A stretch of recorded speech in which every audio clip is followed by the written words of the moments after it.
হরে কৃষ্ণ। সকল ভক্তবৃন্দের চরণে আমার প্রণাম। আজকে আমি বলবো শয়ন একাদশীর মাহাত্ম্য। আষাঢ় মাসের শুক্লপক্ষের একাদশী হচ্ছে শয়ন একাদশী। ভগবান শ্রীকৃষ্ণ শয়ন একাদশীতে শ্বেত দ্বীপে ক্ষীর সাগরে অনন্ত শয্যায় শায়িত থাকেন এবং 4 মাস ভগবান শয়ন করেন। তার মধ্যে 2 মাস পার্শ্ব পরিবর্তন করেন। আষাঢ় মাসের শুক্লপক্ষের একাদশীতে শয়ন করেন আর ভাদ্র মাসের শুক্লপক্ষের একাদশীতে পার্শ্ব পরিবর্তন করেন। কার্তিক মাসের শুক্লপক্ষের একাদশীতে ভগবান জাগরিত হন।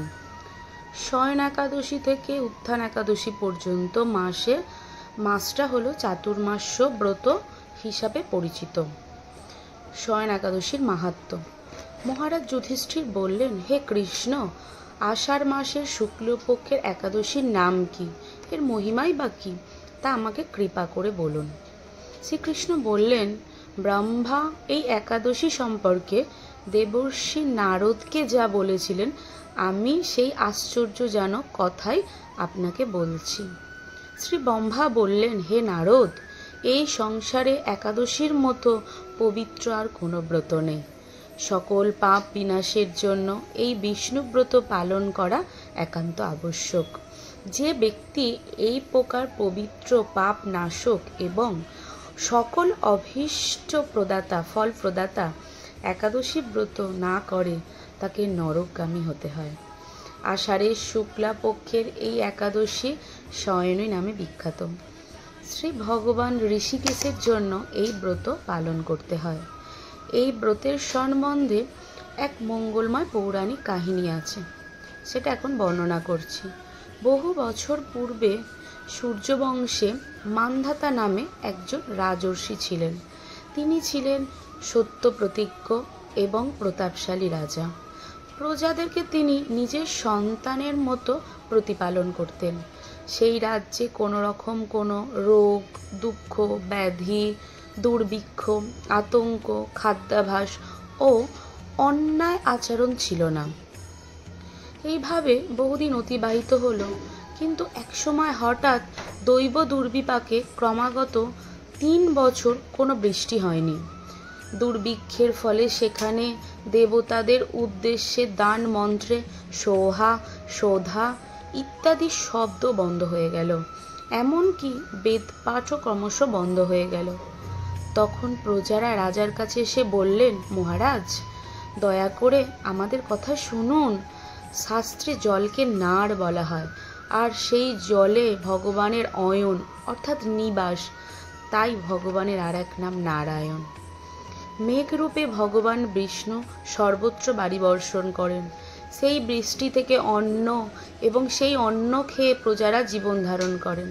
এখন সেই অন্নের অভাবে প্রজারা ক্ষয়প্রাপ্ত হচ্ছে। অতএব হে মহারাজ, আপনি এখন কোনো একটা উপায় অবলম্বন করুন যাতে আপনার রাজ্যের শান্তি ও কল্যাণ সাধিত হয়। রাজা মান্ধাতা তখন বললেন, ঠিকই বলেছ, অন্ন থেকে প্রজার উদ্ভব এবং অন্ন থেকেই প্রজার পালন, তাই অন্নের অভাবে প্রজার বিনষ্ট হয়, আবার রাজার দোষও রাজ্য বিনষ্ট হয়। কিন্তু আমি নিজের বুদ্ধিতে কোনো দোষ খুঁজে পাচ্ছি না। তবুও প্রজাদের কল্যাণের জন্য আমি আপ্রাণ চেষ্টা করব। তারপর রাজা ব্রহ্মাকে প্রণাম করে সৈন্যসহ বনে গমন করলেন।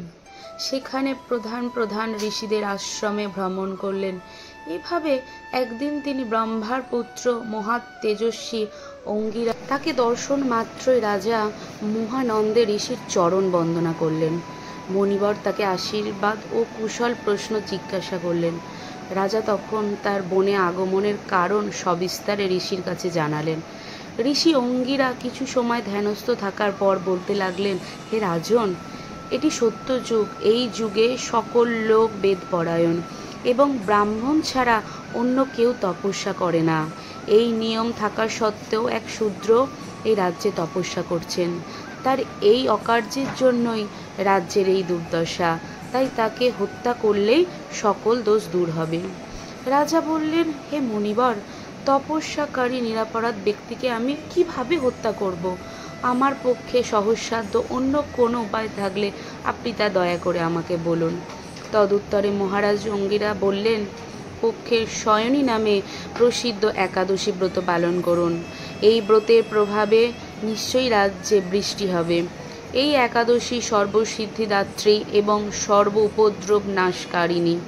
হে রাজন, প্রজা ও পরিবার বর্গসহ এই ব্রত আপনি পালন করুন। মণিবরের কথা শুনে রাজা নিজে প্রাসাদে ফিরে এলেন। আষাঢ় মাস উপস্থিত হলে রাজ্যের সকল প্রজা ও রাজা সকলে মিলে এই একাদশী ব্রতের অনুষ্ঠান করলেন। ব্রত প্রভাবে প্রচুর বৃষ্টিপাত হলো। কিছুকালের মধ্যেই অন্নাভাব দূর হলো। ভগবান ঋষিকেশের কৃপায় প্রজাগণ সুখী হলো। এই কারণে সুখ ও মুক্তি প্রদানকারী এই উত্তম ব্রত পালন করা সকলের অবশ্য কর্তব্য। ভবিষ্যত্তর পুরাণে যুধিষ্ঠির, শ্রীকৃষ্ণ তথা নারদ ব্রহ্মার সংবাদ রূপে একাদশীর এই মাহাত্ম্য বর্ণিত আছে। হরে কৃষ্ণ। সকলকে অসংখ্য ধন্যবাদ। জয় জয় মহাশয়নী একাদশী কি জয়। জয় শিল প্রভুপাদ কি জয়। জয় নিতাই গৌর প্রেমানন্দে। হরি হরি বল।